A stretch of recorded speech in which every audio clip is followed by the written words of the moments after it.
लक्ष्मण हाके यांनी मनोज जरांगेंसह राजकारण्यांवर हल्लाबोल केलाय। तुम्ही ओबीसी झाले म्हणजे गरिबी संपले असं कोणी सांगितलं?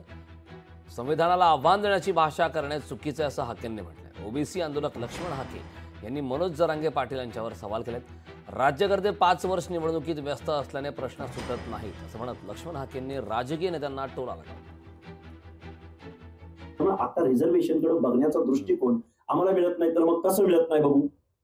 म्हणजे ही जी भाषा आहे ही व्यवस्था चॅलेंज करण्याची भाषा, संविधान चॅलेंज करण्याची भाषा, बेकायदेशीर वक्तव्य करणं आणि जी गोष्ट कधीच होणार नाही त्या गोष्टीची मागणी करायची आणि राजकीय म्हणजे हवेत गोळीबार करायचे म्हणतात। 8% लोकांच्या सामाजिक न्यायाच्या धोरणासाठी माझा पुरोगामी महाराष्ट्र 1% बजेटरी तरतूद करत नाही।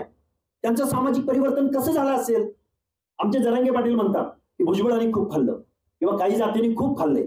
तुम्ही 1% बजेटरी तरतूद करत नाही, त्यांच्या थाळीतच काही वाढत नाही, तर त्या भुजबळांनी, त्या माळ्यांनी, धनगरांनी, वंजारांनी, तेल्यांनी खाल्लं काय असेल? तुमच्याकडे तरतूदच नाही तर तरी खायाचा प्रश्न येतो कुठं? लोकशाही मराठी ऐका, पहा, जागरूक रहा।